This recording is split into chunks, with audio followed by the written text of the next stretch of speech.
देखो 12th class next topic है Bohr magneton, यहाँ magnetic dipole moment of an atom due to revolving electron. यानी कि दो तरीके से किसी तरह पूछ ले, यानी कि magnet dipole moment to revolving electron. तो यानी कि हमारा टॉपिक हमें याद होना चाहिए, इसको बोहर मैग्नेटॉन भी बोलते हैं। इसमें जो हमने करंट लूप वाला किया है पिछला टॉपिक एज मैग्नेटिक डाइपोल, तो उससे ही रिलेटेड कुछ है, तो वो चीज़ें यहाँ पर और ज़्यादा कंसेप्ट क्लियर होगा हमारा। ये बोल रहा है कि अभी यहाँ पे कोई न्यूक्लियस है, उसके अराउंड एक इलेक्ट्रॉन रिवॉल्व कर रहा है। जो इलेक्ट्रॉन रिवॉल्व कर रहा है वो लूप ऑफ करंट की तरह ही है। यानी कि लूप ऑफ करंट की बात है तो मैग्नेट डाइपोल मोमेंट भी होगा, हमें वहाँ पे किया था। यानी कि लूप की बात चल रही थी, लूप ऑफ करंट की बात चल रही थी, यानी कि वहाँ पे क्या था, मैग्नेटिक डाइपोल मोमेंट था।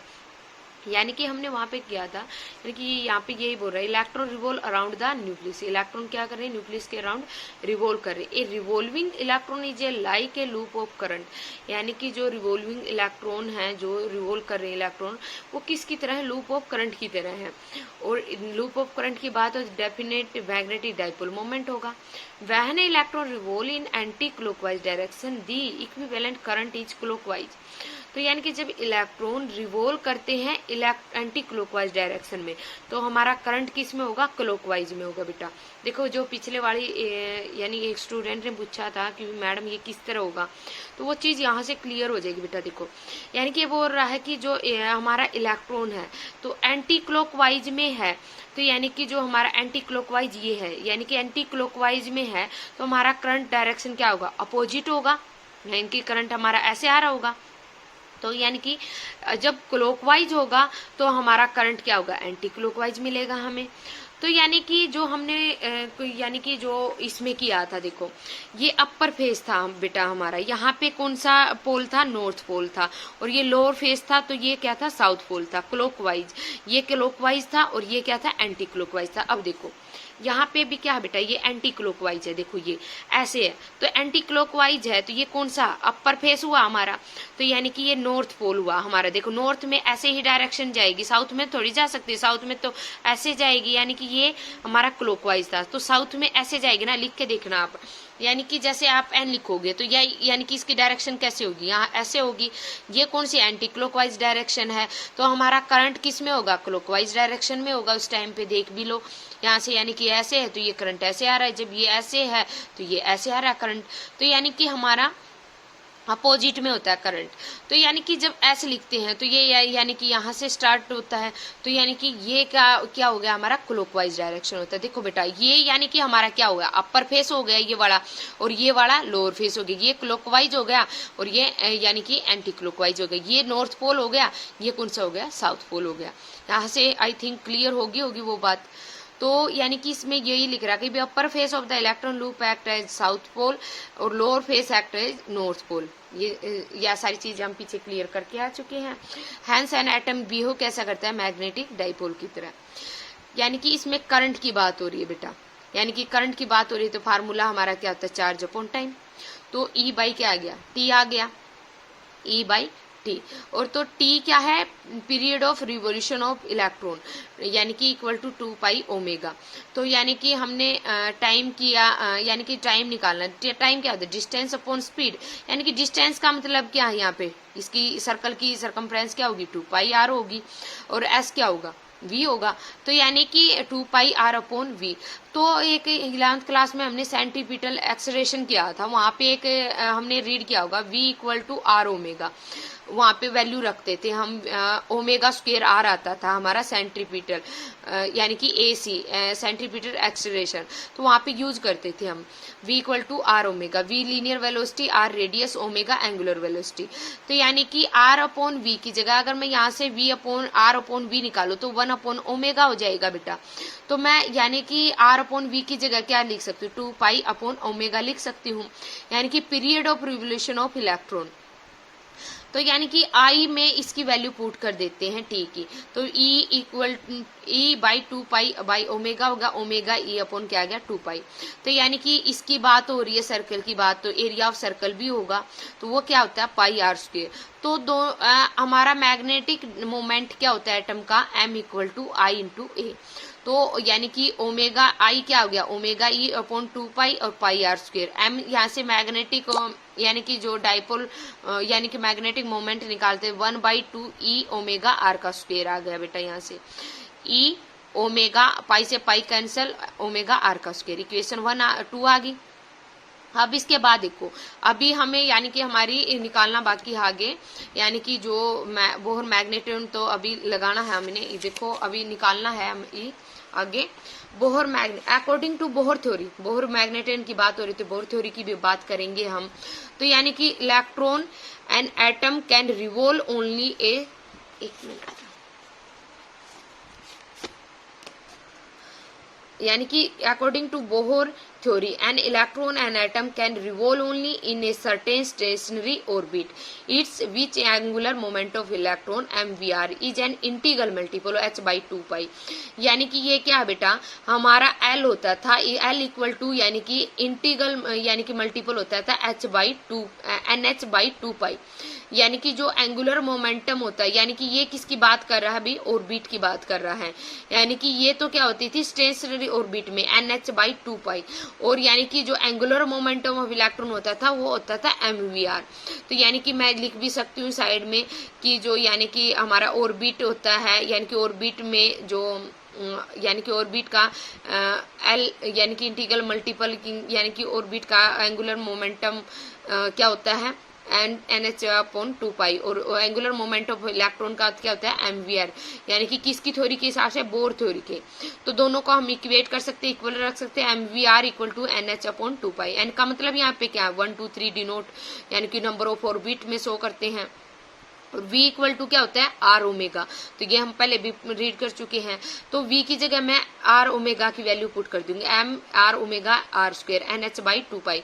अब ओमेगा आर स्क्वायर रख लूंगी यानी कि ओमेगा आर स्क्वायर को इधर रख लूंगी और एम को उधर ले जाऊंगी N H upon 2 pi M हो गया 1/2 यानी कि ओमेगा आर स्क्वायर यानी कि हमारी वैल्यू आ गई 1/2 ई NH अपॉन 2 पाई एम। अब ये वैल्यू हमने कहाँ पे पुट की है बेटा देखो 1/2 E omega omega R square हमने यहाँ से वैल्यू निकाल ली और इसमें 1/2 ई फोर्थ उस इक्वेशन में हमने पुट कर दी सेकंड इक्वेशन में। तो मैंने कर दिया उस इक्वेशन में put 1/2 E omega R square की जगह क्या आ गया NH अपॉन 2 पाई एम और n इक्वल NEH बाई क्या आ गया 4 पाई एम।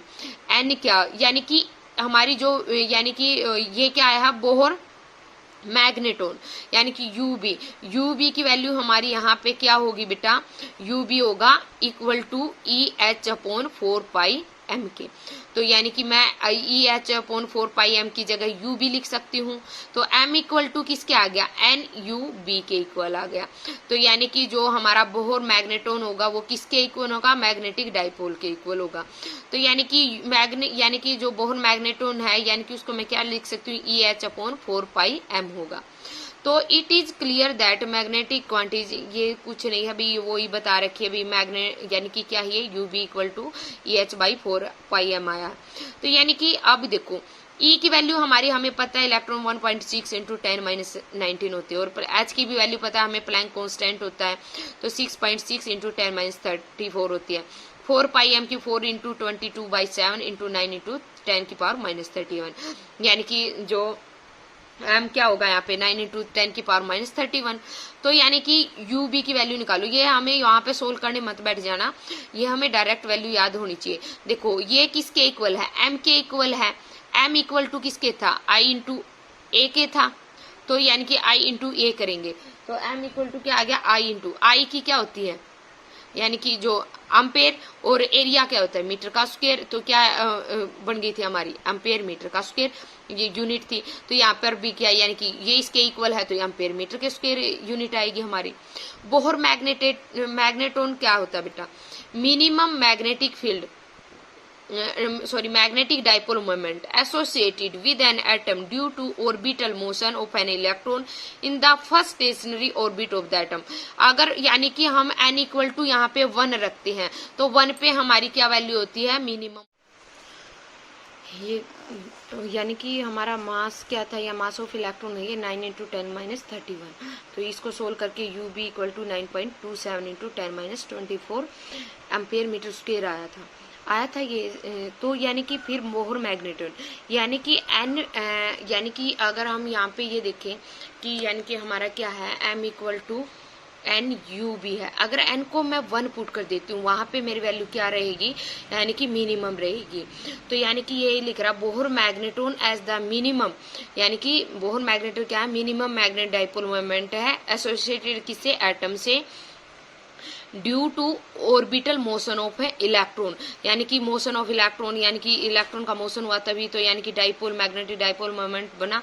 तो यानी कि किसमें, फर्स्ट स्टेशनरी में ऑर्बिट ऑफ एटम में, यानी कि हमने बोला था फर्स्ट स्टेशनरी में n इक्वल टू 1 रखा, तो यानी कि n इक्वल टू 1 रखेंगे तो फर्स्ट ऑर्बिट में होगा और वहां पे क्या होगा, मिनिमम होगा। ये यानी कि मिनिमम रहेगा मैग्नेट डाइपोल मोमेंट एसोसिएटेड किसे, एटम से, किस ड्यू टू किससे, ऑर्बिटल मोशन ऑफ इलेक्ट्रॉन की मोशन से, first stationery orbit of atom.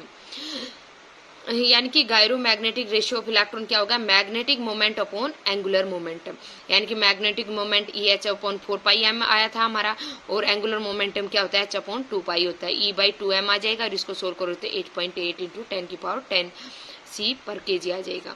अब इसी अगर ये तरीका आसान लगता है तो आप ये करो, और एक और तरीका है इसका करने का वो और बता देते। जैसे हमने लिख लिया m equal to I equal to Q by T हो गया बेटा, टाइम वही 2πr अपॉन वी, वहां पे हमने ओमेगा लिखा था ना, इसके नीचे अगर आप उसको एज इट इज रखते हो वी अपॉन क्या, यानी कि आई इक्वल टू क्या आ गया हमारा, यहाँ से इसमें वैल्यू पुट करते हो तो Q upon 2π upon V upon R आ गया, तो a इक्वल टू πr² है। तो फर्स्ट सेकंड और सेकंड और यानी कि जो हमारी ये थर्ड इक्वेशन आई है पुट करवा देंगे 1 के अंदर, तो 1 के अंदर पुट करेंगे तो हमारी ये सोल्व होके आएगी बेटा m equal to Q V R upon 2।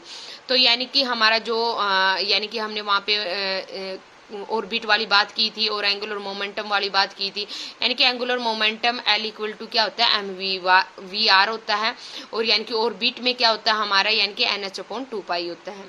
तो दोनों को इक्वेट कर देंगे, दोनों इक्वल रख देंगे, V इंटू आर रख लेंगे, NH अपॉन 2πm, ये 5th इक्वेशन आ गई। फिर वी आर की वैल्यू यहाँ पे इस इक्वेशन में पुट कर देंगे हम, वी आर की वैल्यू इसमें पुट करेंगे तो हम क्या आएगा, Q N H upon 2 into 2πm, यानी कि Q N H upon 4πm आ जाएगा। तो यानी कि यहाँ से हमारी वैल्यू अगर हम देखें वही क्यू एच अपॉन 4πm किसके आ जाएगी, म्यू बी के आ जाएगी। तो यानी कि ये क्या है, बोहर मैग्नेट्रॉन हमारा एन एम इक्वल टू किसके आ गया, एन यू बी के आ गया। यानी कि इस तरीके से करो या उस तरीके से करो, किसी भी तरीके से करो, जो आसान लगे वो करना, ठीक है बेटा। ये एक तरीका ये है, यहाँ पे सीधा वैल्यू रखो इक्वेशन में और सीधा निकाल दो, आसान वो भी है। कहीं को किसी को ये लगे भी v equal to R omega उसमें रखने में पजल हो रहा हूँ, तो मतलब कि हो रही हूँ, तो यानी कि वो ये मेथड कर सकता है, जो भी इजी लगे उस तरीके से करना।